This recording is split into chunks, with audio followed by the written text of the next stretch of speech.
오늘은 골로새서 말씀인데, 골로새서 말씀 보기 전에 우리가 인간에 대해서 한번 좀 생각을 해봐야 될 것 같아요. 사람은 변화를 좋아합니다. 추구하기도 하고 좋아하기도 하고 갈망하기도 하고. 이게 여러분 한번 생각해 보세요. 내가 신분이 지금 수험생이다라고 한다면 어떤 변화를 가장 좋아하겠습니까? 이 수험생 신분을 빨리 벗어나서 뭐 합격을 하는 그것을 꿈꾸지 않겠습니까? 만약에 이 땅에 있는 많은 사람들 중에 내가 지금 돈이 없다라고 생각한다면 아무래도 내가 로또를 한번 맞아서 돈이 하늘에서 떨어지는 이런 것의 변화를 기대하기도 합니다. 저처럼 이제 살이 좀 찐 사람들은 이제 다이어트로 말미암아 이제 몸의 변화를 기대하기도 하죠. 그리고 이제 우리가 남자 여자 이렇게 세상에서 태어나게 되는데 솔로일 때는 무엇을 기대를 하냐면 만나기를 기대하죠. 결혼하기를 기대하고. 근데 결혼을 하게 되면 혼자 있는 시간이 좀 필요하다라는 것을 생각할 때가 있습니다. 제가 왜 이런 생각을 하냐면 지금 사모님이 병원에 입원해 있어요.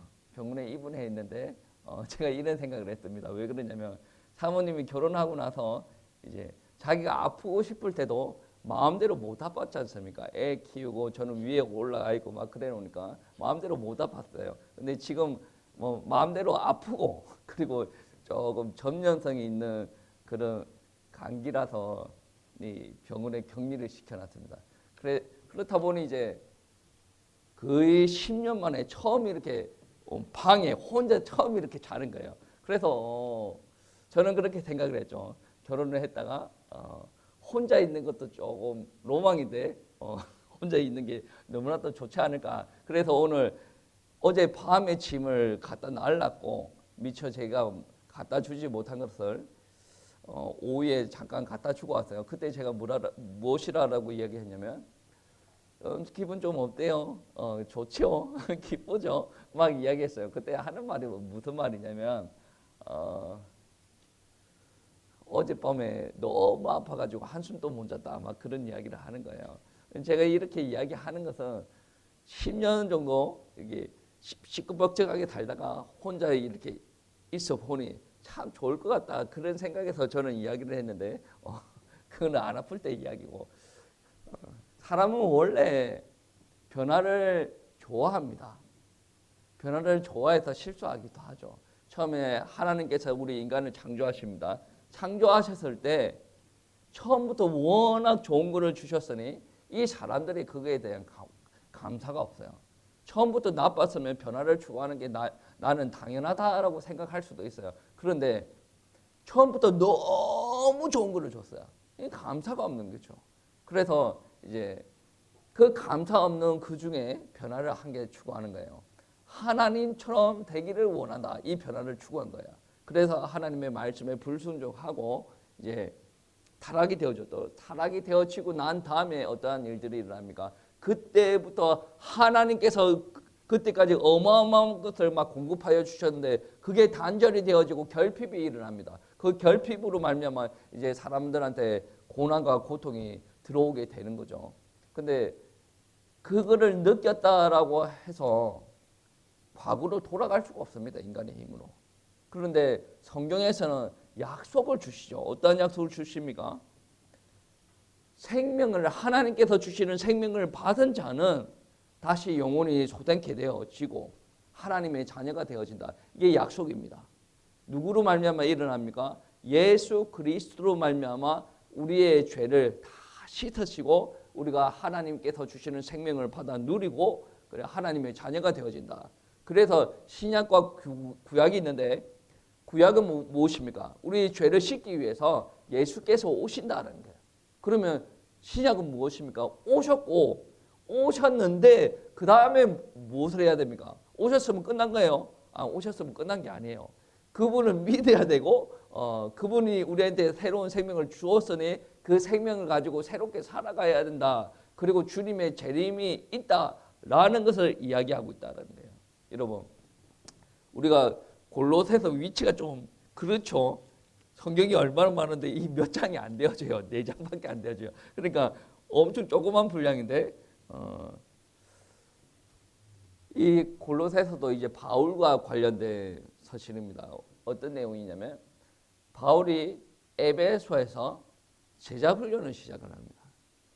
거기서 뭐 우상 숭배하는 자들이 막 폭동이 일어나죠. 근데 이제 그 당시에 바울이 에베소에서 몇몇의 제자들을 불러가지고 제자를 만들어내는데 그 제자 중에 한 명이 누구냐면 에바브라라는 사람입니다. 이 에바브라라는 사람이 에베소에서 바울에게 양육을 받고 골로새라고 불리는 작은 도시에 가서 복음을 전했어요. 이 에바브라라는 사람은 골로새의 톡착민이었어요.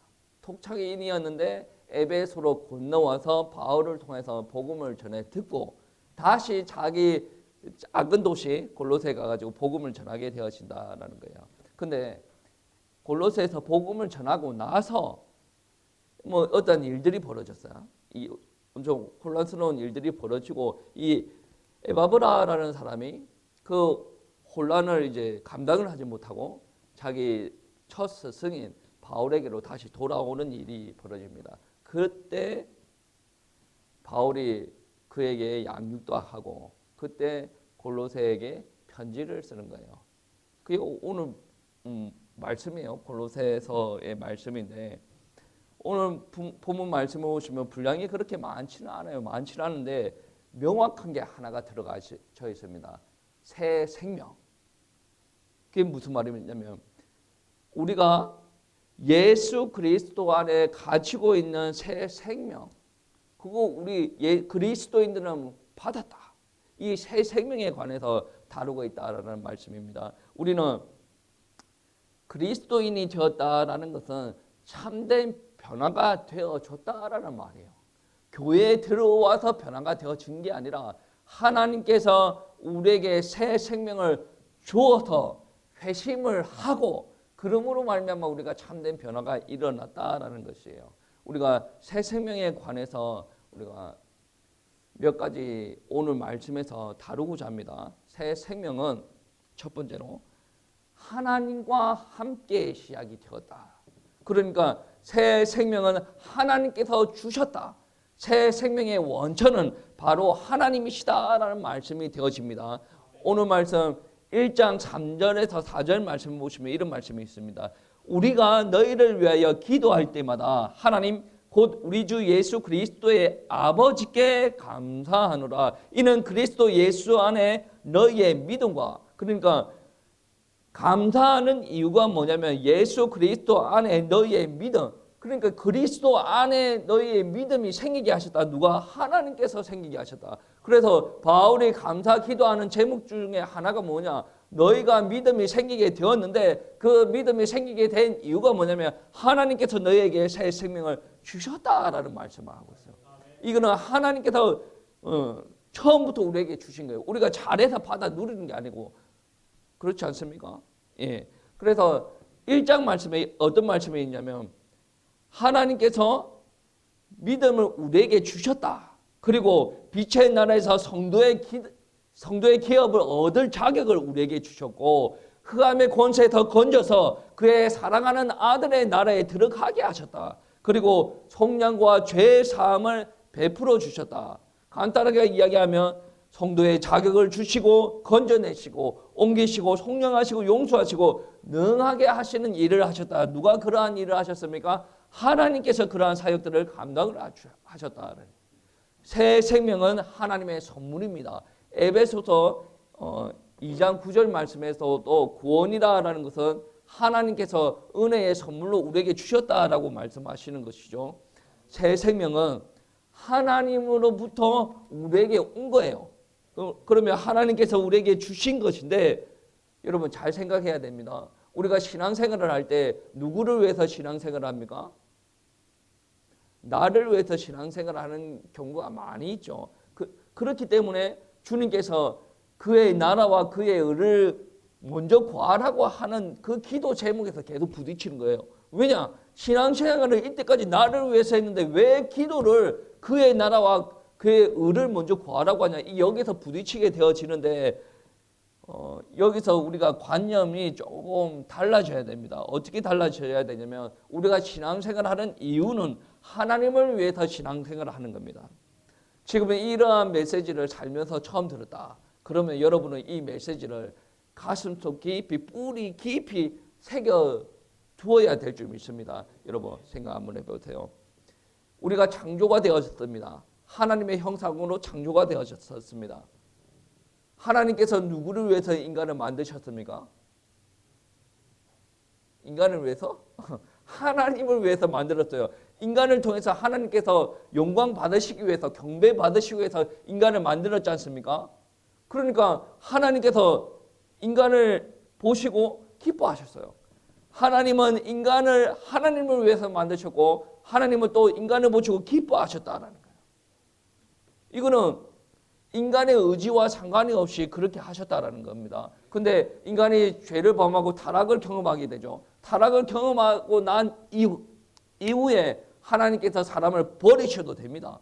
그대로 내버려 두셔도 되는데 하나님께서는 은혜가 충만하시고 은혜가 많으신 하나님이라 사랑이 많으신 하나님이라 죄인을 그대로 내버려 두시지 않으시고 하나님께서 다시 은혜를 베푸시죠. 죄 가운데 있는 사람들에게 새 생명을 주시고 하나님의 자녀로 불러드립니다. 누구를 위해서 그럽니까? 물론 죄인들을 위해서 그러는데 근본적인 이유는 하나님을 위해서 부릅니다. 하나님을 위해서 부르시고 다시금 새 생명으로 회복된 그 그리스도인을 통해서 하나님께서 영광 받으시기 위해서 불러드렸다라는 것이 되어집니다. 오늘 말씀 1장 10절 말씀에 이런 말씀이 나옵니다. 주께 합당하게 행하여 범사에 기쁘시게 하고 주께 합당하게 살아라. 그리고 우리는 하나님의 기쁨이 되어지고 우리는 하나님의 즐거움이 되어져야 됩니다. 이게 바로 우리가 살아가는 동기가 되어지는 거예요. 바울이 열심히 사역을 하는 겁니다. 자기가 자기 교회를 많이 세워놓고 제자들을 세우는데 자기 제자를 만드는 거 아니거든요. 그리스도의 제자를 만든 겁니다. 교회를 만들어 놓을 때 이거는 내가 개척한 교회, 내가 개척한 교회, 내가 개척한 교회 그렇게 합니까? 아니에요. 이 모든 교회들이 다 하나님께 영광 올려드리는 겁니다. 감옥에 있으면서 편지를 쓰는 이유가 뭡니까? 내 거 유지하려고 내 관계 지키려고 하는 게 아니라 이 사람들이 계속 교회를 세워놨는데 이 사람들이 계속 넘어지고 있으니 이 사람들이 온전히 세워져 가지고 하나님께 영광 올려드리기 위해서 바울이 서신을 쓰는 거 아니겠습니까? 우리의 인생의 목적이 무엇이 되어야 됩니까? 하나님 앞에 영광이 되어지고 기쁨이 되어지고 즐거움이 되어지고 아니 육신의 인간을 위해서 기쁨 조거도 있는데 하나님을 위해서 기쁨 조가 없다는 게 말이 되어집니까? 하나님께서 사울을 버리시고 다윗을 왜 세웠습니까? 사울은 육신적으로 뛰어날지는 모르겠지만 내 말을 안 들어. 하나님의 영광을 위해서 사는 게 아니란 말이죠. 자기 고집대로 살고 자기 이익을 따라 살아갑니다. 그런데 다윗은 어때요? 하나님의 영광을 위해서 살아가고 하나님의 의중을 살피는 거예요. 아니 사울을 죽일 수도 있는데 왜 안 죽입니까? 하나님께서 하신 일을 그러니까 세워놓은 사울을 칼로 찍어 죽이면 어떻게 됩니까? 하나님께서 하신 일에다가 자기가 마음대로 이렇게 해버리는 거 아니에요. 하나님께서 하신 일은 앞으로 하나님께서 마무리 짓든 해산을 시키든 새롭게 세워도 그거는 나의 영역이 아니란 말이에요. 그러니까 다윗이 하나님 앞에 사랑을 받는 거예요. 물론 하나님께서 사울을 싫어합니다. 그래서 하나님께서 다윗을 통해서 야 너 사울을 쳐라. 그러면 얼마든지 하지 않겠습니까? 근데 다윗은 하나님의 그러한 음성을 듣지 못했어요. 왜? 나는 사는 목적이 뭡니까? 나를 위해서 산다 그러면 당장 사울을 죽여야죠. 근데 다윗은 누구를 위해서 살아갑니까? 하나님을 위해서 살아가요. 나는 하나님의 기쁨이 되기 원하네. 복음통과도 그런 거 있지 않습니까? 나 주의 기쁨이 되기 원하네. 이게 우리의 삶의 목적이 되어져야 된다라는 겁니다. 여러분, 우리가 하나님께로부터 생명을 받고 하나님을 위해서 살아가고 그 살아가는 과정은 어떠냐? 하나님과 함께 살아갑니다. 여러분 안에 누가 있습니까? 여러분 안에 누가 있어요? 없어요 아무것도. 아직 마음이 공허합니까? 여러분 안에 성령님 계십니다. 여러분 안에 하나님 계십니다. 그래서 함께 살아갈 수가 있다는 거예요. 하나님께서 교회 안에만 계시는 하나님이라고 한다면 여러분 일상 동안 하나님이랑 함께 살아갈 수가 없어요. 근데 하나님께서는 여러분은 내 안에 내주하고 계시다라는 말씀이 되어집니다. 바울의 말에 따르면 하나님과 우리의 관계가 회복이 되어졌다라는 것은 엄밀하게 말해서는 우리가 새로운 삶을 살아갈 수 있도록 만들어졌다라는 말입니다. 그러니까 다시 말해서 새로운 삶은 그리스도로 말미암아 우리가 하나님과 화목하게 될 때에 시작이 됩니다. 우리가 여전히 죄 가운데 있고 마귀 자녀였을 때 말고 하나님과 화목하게 되어지고 우리가 하나님으로부터 새 생명을 공급받은 이후로부터 우리가 새로운 삶을 살아갈 수가 있다는 거예요. 1장 20절 말씀해 보시면 그의 십자가의 피로 화평을 이루사 만물 곧 땅에 있는 것들이나 하늘에 있는 것들이 그로 말미암아 자기와 화목하게 되기를 기뻐하셨도다. 우리의 새 생명은 하나님과 화목하게 된 생명이다라는 겁니다. 우리와 창조주 하나님과의 관계는 명백합니다. 우리가 뭐가 하나님 앞에 로비에서 하나님 만들어주세요가 아니에요. 하나님 독단적인 결정으로 하나님의 형상대로 영적인 존재로 우리를 만들었습니다.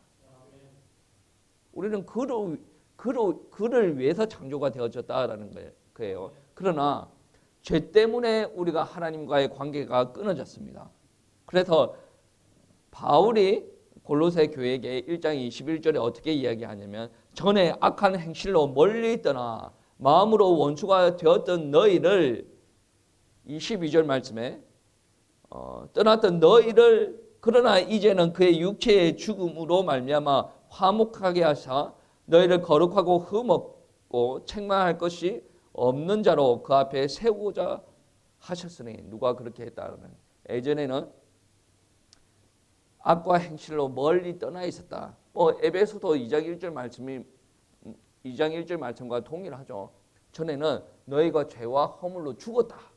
그런데 하나님의 은혜로 말미암아 너희는 구원받았다. 오늘 말씀도 1장 21절 22절 말씀도 마찬가지예요. 전에는 악한 행실로 멀리 떠나 마음으로 원수가 되었던 너희를 이제 그의 육체의 죽음으로 말미암아 화목하게 하사 너희를 거룩하고 흠없고 책망할 것이 없는 자로 그 앞에 세우셨다. 우리가 그리스도 안에서 갖고 있는 새 생명의 큰 특징은 무엇이냐면 하나님과 관계가 회복되게 하는 새 생명이었다라는 말씀입니다. 그러니까 어떻게 정리를 해보면 이런 말씀이죠. 하나님께서 우리에게 새 생명을 주셨어요. 하나님을 위해서 살게 하셨어요. 그 삶은 하나님과 함께하는 삶입니다. 그러면 이 새 생명으로 말미암아 살아가는 삶은 어때야 됩니까? 예전의 삶과 같아야 됩니까? 달라야 됩니까? 달라야 돼요. 새 생명으로 인해서 우리는 다른 삶을 보여줘야 됩니다. 그게 가능합니까? 불가능합니까? 불가능해요. 근데 하나님께서 하시면 가능하다라는 말씀이 되어지는 거죠. 이 새 생명은 우리의 존재를 근본적으로 변화시킵니다. 하나님께서 근본적으로 변화시킨단 말이에요. 하나님께서 하시는 일을 괜찮습니다. 하나님께서 사람을 영적인 존재로 창조하셨습니다. 근데 이 영적인 존재가 영이 무너져 내렸어요. 이 하나님의 형상이 많이 허물어져 내려앉았다. 이것을 새롭게 회복시킨 분이 누구예요? 하나님입니다. 그래서 근본적으로 변화가 되어진다라는 말씀입니다. 바울은 2장 13절 말씀에 엄청난 것을 기록하고 있는데 또 범죄와 육체의 무할례로 죽었던 너희를 하나님이 그와 함께 살리시고 우리의 모든 죄를 사하시고 우리를 구원하기 위해서 이렇게 하셨다라는 것입니다. 그리고 골로새서 3장 첫 부분에서도 이런 말씀을 언급하고 난 뒤에 그 다음에 우리에게 하는 말 구체적인 권면의 말씀이 이어집니다. 구체적인 권면의 말씀은 무엇이냐면 3장 5절 말씀에 그러므로 땅에 있는 지체를 죽이라 곧 음란과 부정과 사욕과 악한 정욕과 탐심이니 탐심은 우상숭배이니라 라고 이야기해요. 그리고 3장 8절 말씀에 이제는 너희가 이 모든 것을 벗어버리라 곧 분황과 노염과 악의와 비방과 너의 입은 부끄러운 말이리라. 지금 우리가 죄로부터 분리되기 위해서 투쟁을 하고 있다라는 것은 새 생명을 가지고 있다라는 증거입니다. 왜냐? 예전에는 우리가 악한 것을 많이 좋아했는데, 사망에서 난 사망의 열매를 많이 좋아했는데, 하나님께로부터 부여받은 새 생명이 우리한테 역사를 하고 있으니 몇십 년 동안 살아왔던 그 악한 체질이 새 생명과 싸우는 거예요. 완전히 여러분, 완전히 처음부터 완전히 다 바꿔지는 거 아닙니다. 원래 여러분 안에 가지고 있던 기질과 체질과 하나님께서 부여해 주신 새 생명과 싸우는 기간들이 있어야 됩니다. 성도는 갈등이 있어야 됩니다. 내가 갈등이 없고 너무나도 행복해. 하나님께서 다 해주셨다. 너무나도 행복해. 걱정거리가 없어. 그분은 신앙생활 잘못하는 겁니다. 정말 잘못하는 겁니다. 여러분, 아브라함이 갈등이 없었어요? 이삭은 갈등 없었을까? 야곱은, 요셉은, 다윗은, 사울은 빼고 베드로는 다 갈등이 있었어요. 근데 오늘날 교회에서 신앙생활하는 사람들이 갈등 없게 평안하게 살고 싶다. 그거는 기도 제목 자체가 다른 겁니다. 우리가 다른 차원에서 이야기를 한다면 우리가 고통 가운데 있다. 근데 하나님과 함께하는 고통과 하나님과 함께하지 않을 때의 고통은 천차만별이다라는 것을 우리가 염두를 해 두는 거고, 근데 우리가 하나님께서 주시는 삶을 살아갈 때 투쟁이 없다. 그러면 여러분 신앙생활을 잘못하는 거예요. 아니면 여러분이 처음부터 예수 그리스도로 죄가 없는 사람으로 태어났다 그러면 많이 되어집니다. 근데 죄가 있거든. 바울은 뭐라고 했습니까? 오라 나는 공고한 자로, 그렇게 은혜를 충만하게 누리는데 공고한 자로는, 여러분 공고하다라는 것과 새 생명과 상충되는 말이에요. 그러면 여기서 갈등이 일어나고 여기서 투쟁이 일어나야 새 생명을 누리게 되어질 거 아니겠습니까? 여러분,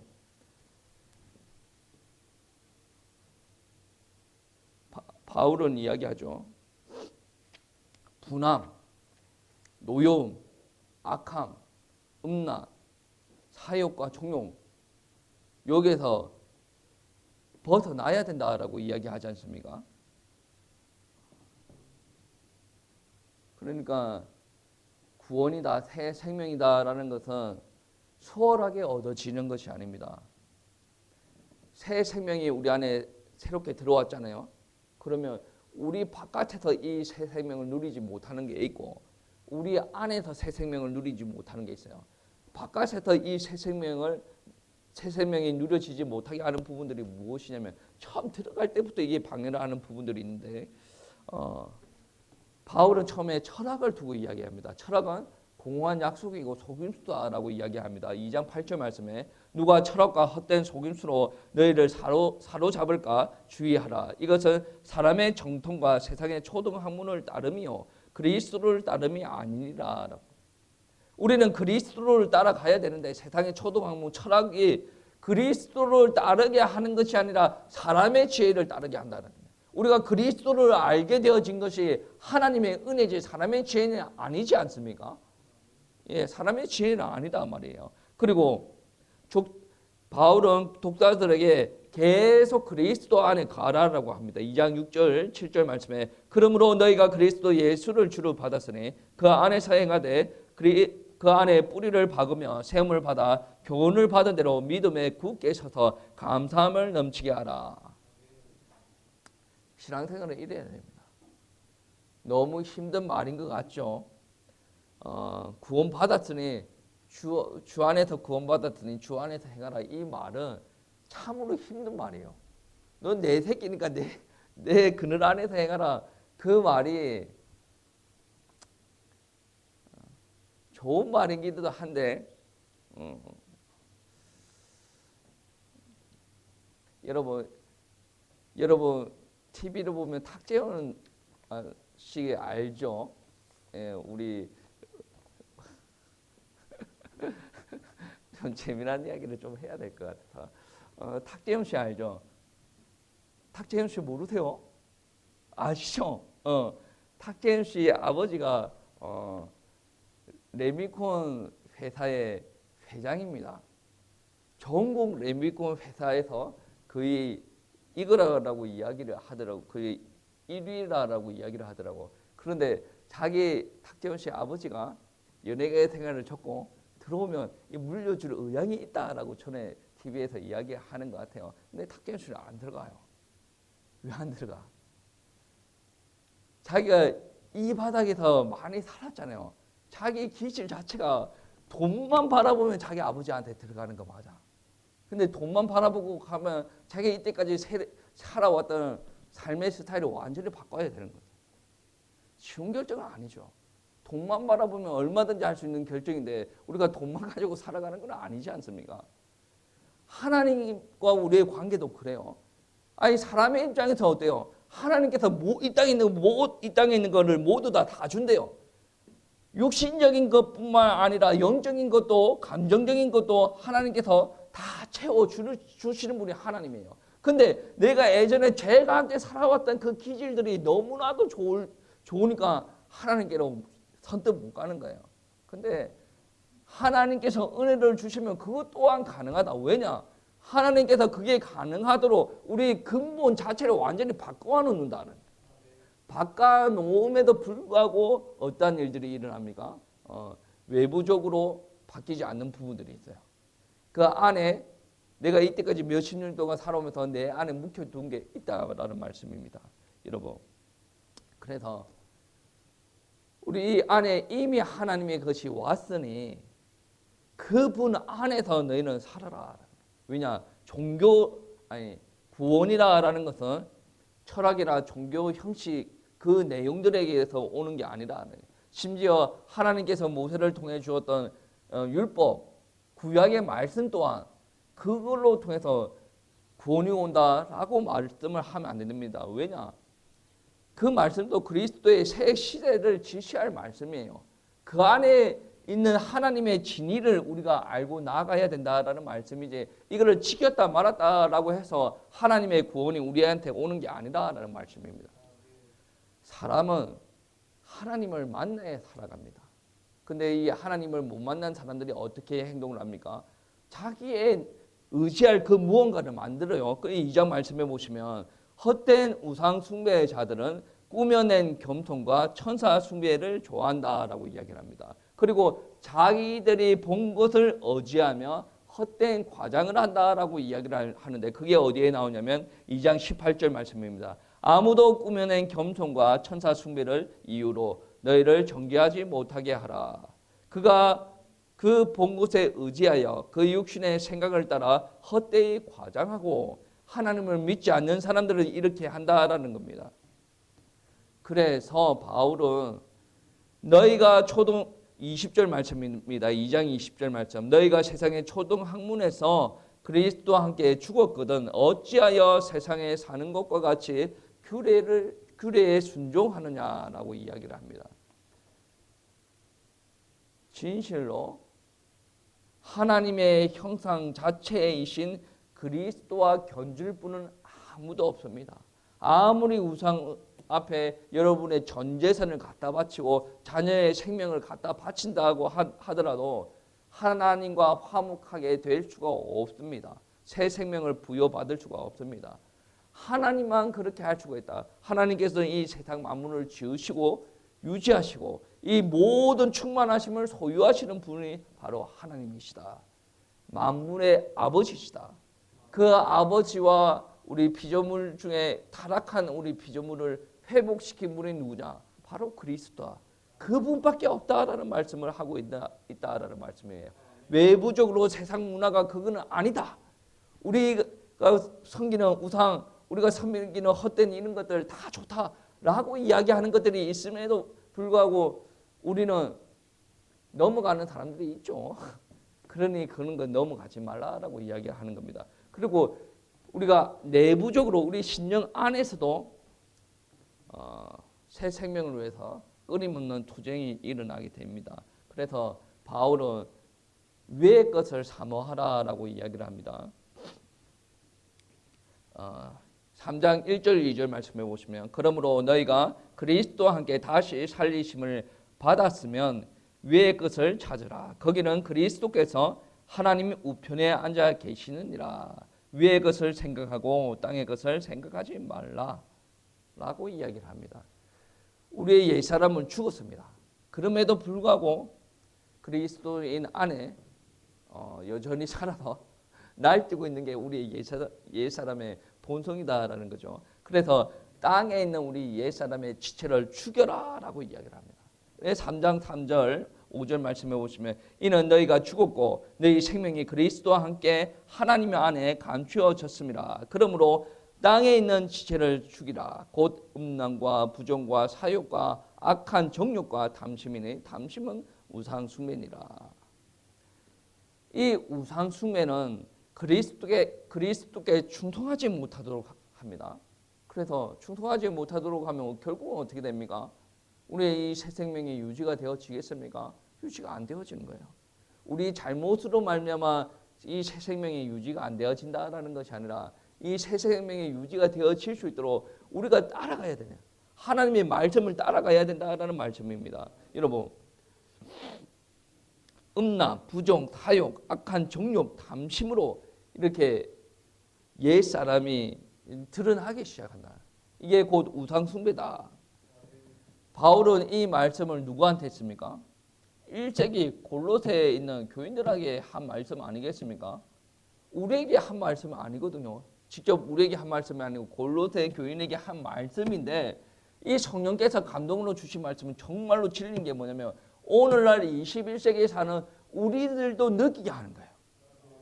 정말로 아니 우리 믿음 생활하고 그냥 축복받고 은혜스럽게 이렇게 살다가 가면 되는데 바울이 지적하는 게 뭡니까? 우리에게 새 생명이 오더라도 우리 안에 늘 따라다는 게 뭡니까? 오늘 말씀에 의하면 부정과 사욕과 정욕이 따라다니는데 이게 그리스도 안에 있는 새 생명에서 나오는 본성은 아닌데 예전부터 가지고 있던 들어온 본성이 우리 안에 여전히 있다라는 겁니다. 이 옛사람의 본성은 강합니다. 그래서 투쟁을 하라, 싸워라 라고 이야기합니다. 그래서 예배 시간에 너무 좋아요, 삶이 너무 좋아요, 뭐 행복합니다. 그렇게 말하는 것이 제대로 신앙생활을 하는 것이냐. 예배 드릴 때도 싸워야 돼. 우리가 신앙생활 할 때 싸워야 되고 삶의 현장에 가서도 싸워야 됩니다. 그런데 우리의 싸움은 결코 패배하는 일이 없습니다. 왜 그런 줄 아십니까? 우리가 싸움할 때 필요한 모든 것을 누구한테 공급을 받습니까? 하나님으로부터 공급이 받아야 돼요. 그러면 하나님께서 공급하여 주시는데 그리고 하나님께서 우리와 함께 하시는데 이 싸움에서 우리가 진리가 있습니까? 없어요. 더욱 지나치게 이야기를 하면 이 싸움은 끝이 정해진 싸움입니다. 그러면 우리 성도는 뭐만 하면 됩니까? 기도하면서 인내만 하면 돼요. 이기는 시점이 내가 원하는 시점이 아니에요. 하나님께서 원하는 시점인데 이 싸움은 결국은 끝이 나게 되어 있습니다. 끝이 정해져 있어요. 하나님께서 우리의 손을 듭니다. 우리는 하나님의 편에 서기만 하면 돼요. 이거를 신앙적으로 견인이라고 합니다. 여러분 견인차 알죠? 견인차는 뭐 하는 겁니까? 고물차를 끌고 가는 거예요. 얘가 병들어가지고 차가 퍼졌어요. 이 퍼진 거를 끌고 가는 게 견인차 아닙니까? 우리 상태가 그래요. 우리 상태가 퍼져가지고 움직일 생각 안 해. 그런데 하나님께서 야를 찾고 강제적으로 데리고 가시는 거예요. 그게 바로 견인이에요. 우리 힘으로 불가능하니 하나님께서 이끌어 가신다라는 거예요. 만약에 이게 확실하다면 이 교리가 우리들한테 역사하는 게 확실하게 느껴진다 그런다면 여러분 그때부터 우리는 주변 지체들한테 눈을 돌릴 수 있습니다. 왜 그러냐면 내가 끝도 안 보이고 이게 승리로 끝날 것 같지도 않고 내가 힘이 언제 고갈될지를 모르는 사람들은 어떻게 신앙생활을 하는 줄 아십니까? 나를 위해서만 살아갑니다. 이 응답이 언제 오지? 안 오면 어떡하지? 막 그러면서 막 힘들게 신앙생활을 합니다. 근데 하나님께서 이끌어 가신대요. 우리는 믿음 위에 서 있기만 하면 됩니다. 바닥바닥 할 필요가 없어요. 하나님께서 있으라고 하는데 있으면 되고 기도하라고 하면 기도하면 되고 예배 드리라고 헌신하라고 하면 헌신하면 전도 선교하라고 하면 전도 선교가 아니 하나님께서 하라고 하는 것을 하고 그대로 인도만 바뀌면 돼요. 그냥 누리면 되는 거 아니겠습니까? 하나님께서 말씀하시는 건데 왜 누리냐? 누린다라는 말은 편하게 살아라라는 말이 절대로 아닙니다. 무엇을 누리라라는 거냐면 하나님께서 주시는 새 생명을 누리라는, 하나님께서 여러분에게 주시는 게 있는데 그거를 누리라라는 거예요. 어떤 사람은 기도를 힘들게만 생각합니다. 물론 힘듭니다. 뭐 들어 누가 앉아있으면 편할 텐데 기도를 힘들게만 생각할 수도 있어요. 근데 기도를 한다라는 것은 누리는 겁니다. 안 그렇습니까? 기도를 한다라는 것은 하나님께서 여러분한테 준 거를 누리는 거예요. 우리 은율이 원수가 뭐 할머니가 뭐 핸드폰으로 뭐 보여줬다고 하면서 뭐 대적 기도를 하더라고. 예수 이름으로 뭐 들은 것들만 기도하더라고. 그래가지고 꼬맹이가 이렇게 기도하는 거를 자기네들이 이렇게 따라하고 막 그렇게 하더라고. 그것도 어떻게 보면 기도를 살벌하게 하는 건데 그것도 누르는 거 아닙니까? 아니 하나님께서 예수 그리스도의 권세를 주시면서 아니 뱀과 정갈을 밟으라고 했는데 왜 안 밟습니까? 안 밟는 이유가 뭡니까? 밟지 못합니까? 아니지 않습니까? 아니 예수 그리스도의 피의 권세를 우리에게 주셨잖아요. 그러면 주셨으면 그거를 사용하면서 누려야 될 거 아닙니까? 왜 누린다라는 말이 되어지냐면 여러분 가만히 있으면 귀신 와가지고 여러분 계속 때립니다. 여러분 계속 힘들게 해요. 근데 예수 피를 여러분에게 주셨어요. 여러분이 기도하면서 예수 피 그리스도의 이름으로 명하노니 하면 이게 누르는 거라니까. 여러분이 다 받아놓고 안 쓰는 게 너무나도 안타까운 거예요. 하나님께서 다 주셨어요. 그거를 누리다 보면 어떤 일들이 일어난다라는 거예요. 아, 하나님께서 이끌어 가시구나. 하나님께서 나에게 준 거 약속하신 것만 나는 하기만 하면 되는구나. 하나님께서 하시구나 나머지는. 그러면 나는 내 주변 지체들을 이제 돌아보게 되어지는 거죠. 바울은 너무 그게 잘 되어져서 너무나도 많은 지체들을 돌아봤던 사람인 것 같아요. 여러분, 우리가 이 땅에서 살아갈 때 하나님께로부터 받았고 하나님을 위해서 살고 하나님과 함께 살아가는데 분명한 것은 무엇이냐면 우리는 실제로 변해야 됩니다. 우리의 삶에서 변해야 된다는 거예요. 교회에서는 예배 잘 드리는데 가정과 삶의 현장에 가가지고 변한 게 없어. 그거는 하나님을 믿는다라고 말하기가 좀 어렵지 않습니까? 우리는 실제로 변해야 됩니다. 영이 변하고 우리의 삶의 현장에서 변하고 그 변화해지려면 어떻게 해야 됩니까? 실제로 우리가 싸워야 된다. 그리고 실제로 인내하고 견뎌야 된다. 하나님께서 인내하고 견디라라고 말씀하시는 거예요. 자녀들을 다 보호하시고 이끌어 가시는데 싸움은 우리는 싸움 잘하는 사람은 아니지 않습니까? 전쟁에 있는 거 하시는 분은 누구예요? 하나님 아니에요. 결국에는 하나님께서 다 하시는 거예요. 우리는 인내하고 견디기만 하면 된다라는 말씀입니다. 그리고 정말로 이렇게 많이 누려지는 사람은 주변 사람들을 위해서도 살아갈 수가 있지 않습니까? 바울이 그렇지 않습니까? 바울이 감옥에 있으면서도 편지에 쓰는 사람 아닙니까? 오늘 바울이 골로새한테 편지 쓴 내용을 보면 어떻게 보면 러브레터 아니겠습니까? 사랑하는 그리스도인에게 쓰는 러브레터 아닙니까? 네가 하나님의 자녀 된 것 때문에 내가 너무나도 감사한다. 아니 이거 완전히 러브레터 아닙니까? 근데 러브레터가 되어야 돼. 러브레터는 처음부터 끝까지 달달한 러브레터가 되었으면 너무나도 좋은데 오늘 바울 같은 경우에는 골로새 지역에 문제가 있기 때문에 달달한 말을 처음에 전하기는 하는데 결국에 무엇을 전합니까? 잘못된 것을 지적을 하면서 너희가 회복해야 된다. 권면의 말씀 전하면서 이제 쓴 말을 계속 전하는 거예요. 이렇게 전하는 이유가 무엇입니까? 달달한 말을 전해서 내 옆에 붙어주려고 하는 목적이 아니란 말이에요.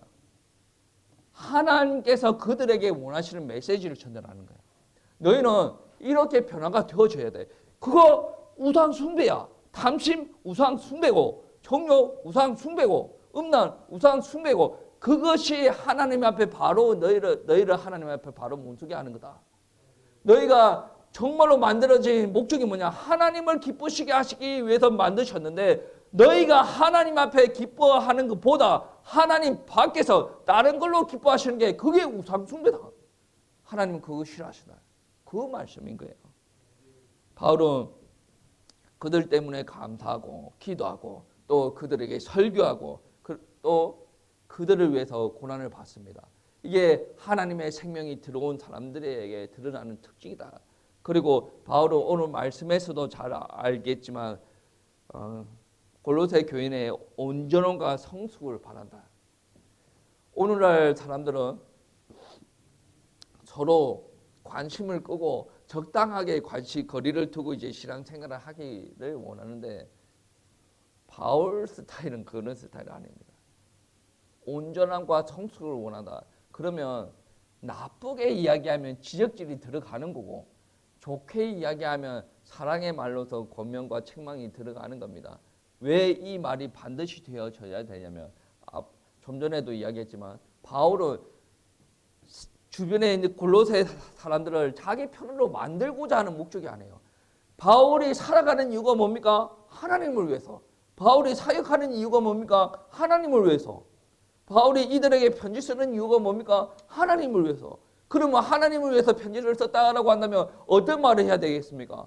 내 편으로 끈을 들리는 말보다 하나님께서 이들의 모습을 바라보시고 어떻게 느끼겠는가? 골로새 교회가 진정으로 하나님께서 보시기에 기뻐하시는 교회가 되어져야 되지 않겠는가? 그러니까 더더욱더 온전하게 만들기 위해서 더더욱더 성숙하게 되어지기 위해서 너희가 이렇게 행동하는 것은 잘못되었다라고 이야기하는 게 정상 아니겠습니까?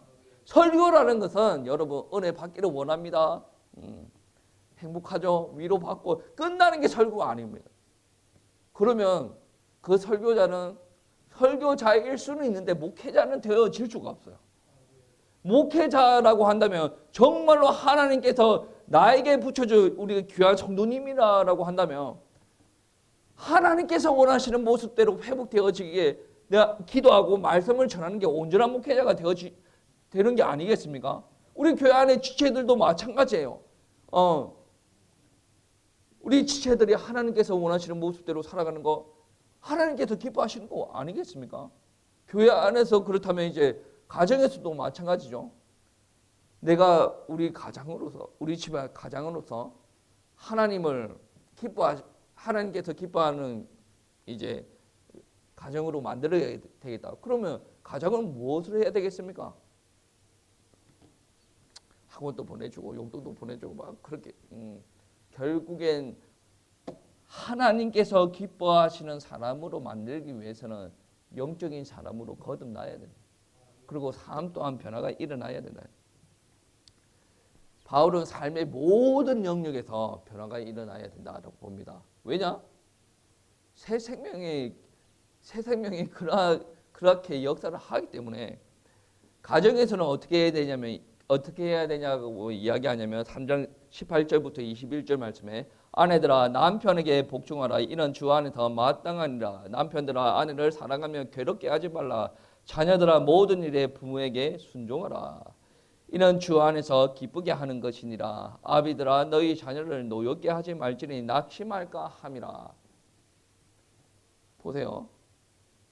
부부와 관계를 이야기를 하고 있어요. 부모와 자식 간의 관계를 이야기하고 있어요. 해라 하지 마라의 근본적인 목적은 무엇입니까? 주 안에서 기쁘게 하게, 하나님을 기쁘시게 하기 위해서 우리가 그렇게 해야 된다는.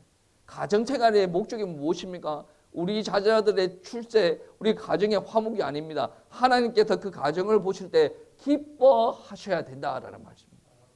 그래서 여러분 가정에서 믿는 부모님들 엄청나게 그 역할이 중요한 겁니다. 그리고 직장에서도 마찬가지예요. 일터에서도 이 새 생명의 역사가 일어나야 된다라는 것입니다. 왜냐하면 바울은 이러한 말씀을 쓰고 있기 때문이에요. 상전이나 종이나 그리스도를 위하여 하는 것처럼 상전이나 종이나 그리스도를 위하여 일하는 것처럼 일하라. 그럼 종은 상전을 위해서 일하지만 그 일하는 것을 나를 구원하신 그리스도를 위해서 일하는 것처럼 상전은 종을 부리기는 부리는데 그리스도를 위해서 하는 것처럼 하면 이게 예전과 달리 모습이 달라지겠죠. 왜 그렇습니까? 왜 그렇게 일을 해야 됩니까? 근본적인 목적이 뭐예요? 직장에서도 나는 주님의 기쁨 되기를 원하네입니다. 그리고 모든 도처에서 그러한 역사가 일어나기를 원하는 거예요. 우리 합독 한번 해보시겠습니다. 4장 2절부터 6절까지 우리 합독하시겠습니다. 2절부터 6절까지 기도를 계속하고 기도에 감사함으로 깨어있으라. 또한 우리를 위하여 기도하되 하나님이 전도할 문을 우리에게 열어주사 그리스도의 비밀을 말하게 하시기를 구하라. 내가 이 일 때문에 매임을 당하였노라. 그리하면 내가 마땅히 할 이 비밀을 나타내리라. 외인에게 대해서는 지혜로 행하여 세월을 아끼라. 너희 말을 항상 은혜 가운데서 소금으로 맛을 낸 것과 같이 하라. 그리하면 각 사람에게 마땅히 대답할 것을 알리라. 아멘.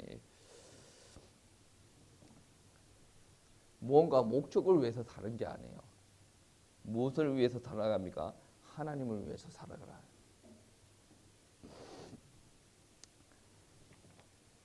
바울은 이런 말도 하죠. 내가 이 일 때문에 매임을 당하였노라. 매임을 당하는 것보다 더 가치 있는 일이 있다는 거예요. 이 일 때문에 매임을 당하였네. 전도하는 일. 우리가 세상 도토에서 살아가는데 우리 개인의 육신적인 안위보다 더 중요한 것이 있다. 그의 나라와 그의 나라를 위한 것이 그러한 것들이 되어진다라는 말씀입니다. 우리는 우리 주변에 일어나는 모든 기회로 선하게 모든 기회를 변명거리나 이게 뭡니까? 상처거리로 삼는 게 아니라 그것을 잘 활용해서 새로운 삶으로 살아남아야 됩니다. 요셉 같은 경우는 어땠습니까? 요셉은 형 때문에 노예로 끌려가지 않습니까? 얼마나 상처가 되어집니까? 다윗도 마찬가지예요. 바울이 장인 아닙니까? 장인이 그래가 얼마나 고생을 합니까? 근데 믿음의 선조들, 믿음의 영웅들 보면 상황들이 좋은 상황이 아니었어요. 근데 그들이 믿고 의지하는 것은 무엇입니까? 내가 있는 곳곳에서 하나님께서 역사하시고 내가 있는 곳에서 하나님의 영광을 위해서 살아가고 하나님의 기쁨이 되기 위해서 나는 살아간다. 이게 새로운 삶을 살아가는 사람들의 모습이 되어져야 되네. 내 삶의 목적은 나를 위해서 살아가는 게 아니라 하나님을 위해서 살아가는 겁니다. 근데 결국 내가 하나님을 위해서 살아가니 마지막은 어떻게 되어집니까? 하나님께서 내 인생을 책임지시는 거예요. 이때까지 설교해 왔으니 이런 말을 하는 거예요. 여러분 지금부터 하나님을 위해서 살아가서 그러면 책임지시면 막 그것만 들으면 오해를 할 수가 있는데 하나님께서 함께 하십니다. 우리가 창조된 이유가 뭡니까? 하나님의 영광을 위해서, 하나님의 기쁨을 위해서. 아니 타락되고 나서 다시 구원받았어요. 누구를 위해서 우리를 구원했습니까? 하나님을 위해서, 하나님의 기쁨을 위해서 우리가 구원받았어요. 그럼 우리가 누구를 위해서 살아야 됩니까? 하나님을 위해서 살아야 됩니다. 우리가 이 땅에서 하나님을 위해서 살아갈 때 끝까지 싸움을 하고 나가야 되는데 우리 힘으로 싸움하고 나가면 많이 힘들어요. 미래가 보장되어지지 않습니다. 그런데 하나님께서 지속적으로 공급하여 주시는 것까지 가지고 싸우고 나아간다. 끝이 정해져 있어요. 싸움은 하나님께서 하시는 거니까. 하나님 앞에 다 맡기세요. 우리 한국교회에서는 이런 말이 있어요. 자식들 맡기라. 자식들만 맡기는 게 아니라 다 맡겨야 돼요. 왜? 나의 주인 누굽니까? 하나님. 나의 자녀 주인은 하나님. 나의 신랑 아내 주인은 하나님. 다 하나님 거예요. 내 집 누굽니까? 하나님. 다 하나님 거예요. 우리 사모님이 그러더라고. 주변에 이렇게 선물을 보내는가 봐. 아는 목사님한테 이거 보내고 그제도에 목사님이 레드 향을 한 박스를 저한테 주는 거예요. 그래서 사모님 하는 말이 누구 목사님한테 레드 향을 드렸더니 우리 집도 레드 향이 들어왔다. 그런 거 이야기하니까 집이 재밌어. 그냥 맡기세요. 내가 일일이 계산해서 내 통장에 얼마 있는데 여러분 통장에 얼마 있어요? 얼마 있어요? 그 말을 듣고 싶은 거야. 아무것도 없으면 다행이지. 아무것도 없으면 잘 사는 거예요. 제가 아는 어떤 목사님은 그래도 형편이 괜찮은 교회에 목회하고 있는데 통장에 100얼마 들어있다 막 이런 이야기를 하시더라고. 100얼마 들어있는 거 엄청나게 행복한 거 아닙니까? 행복한 거예요. 우리 권사님처럼 아무것도 안 들어있어도 행복한 거예요. 어, 마이너스 몇천 뭐 몇백 가지고 있는 사람들은 그래도 마이너스 그렇게 있어도 행복한 거 아니겠습니까? 플러스도 하나님 거고, 0도 하나님 거고, 마이너스도 하나님 거고, 내 인생 다 하나님 앞에 맡기면 누가 책임지실까요? 하나님께서 책임지시지 않겠습니까? 여러분, 새 생명에 미치는 영향력은 끝이 없어요. 내가 어떤 상황이 있기 때문에 안 되어집니다. 아니에요. 모든 상황에서 하나님께서는 역사합니다. 내 주변에 사장이 그렇고, 내 주변에 친구가 그렇고, 내 주변에 이것 때문에 안 돼. 모든 인간을 통틀어서 역사하실 수 있는 게 바로 새 생명의 역사다. 여러분, 받아들이세요. 새 생명의 역사를. 새 생명은 너무 죽는데 나한테 너무 지나친 것을 요구한다. 기도하세요. 그러면 하기 싫어라고 받아들이는 게 아니라 기도하세요. 내 믿음이 지금 이래서 하나님의 새 생명이 감당이 안 되겠습니다. 이 새 생명을 감당할 수 있는 큰 믿음 주세요. 기도하셔야 돼요. 마음으로 처음부터 닫지 말고 기도하셔야 돼요. 하나님께서 역사하시면 어떻게 될 줄 알고. 안 그렇겠습니까? 여러분, 우리가 그리스도 안에서 새로운 삶을 살아간다. 새로운 피조물이 되었다라는 것은 새 질서 안에 살아가는 거죠. 강대상 말씀이죠. 하나님 앞에 구원받고 새로운 피조물이 되었다. 새로운 백성이 되었다. 새로운 종족, 새로운 사람이 되었다라는 것은 새로운 질서 안에 살아가는 거예요. 오늘 골로새서도 그런 말씀하죠. 은혜로 하나님께서 구원하셨는데 그리고 권면하시는 말씀이 있죠. 너희가 이렇게 살아라. 새 질서 안에 살아가야 됩니다. 이게 바울의 말이 아니라 하나님께서 그거를 원하시는 거예요. 그러면 새 질서에 맞춰서 살아가는 우리들에게 하나님께서 새로운 방법으로 다시금 역사하신다. 기대하세요. 기대하세요. 기대하세요. 네, 기대하세요. 기대하시고 살아가시길 축복합니다. 우리는 하나님을 위해서 창조가 되었고 하나님을 위해서 새로운 피조물이 되었고 새 생명을 받았던 거예요. 그러면 누구를 위해서 살아갑니까? 하나님을 위해서 살아갑니다. 근데 내 힘으로 살아가는 것이 아니라 하나님께서 함께 하시고 하나님께서 주시는 능력을 가지고 살아갑니다. 만약에 이거를 지금 이미 경험하고 있는 분이다라고 한다면 하나님으로부터 오는 이 생명을 더 풍성하게 누리시는 우리 성도님들 되시기를 축복합니다.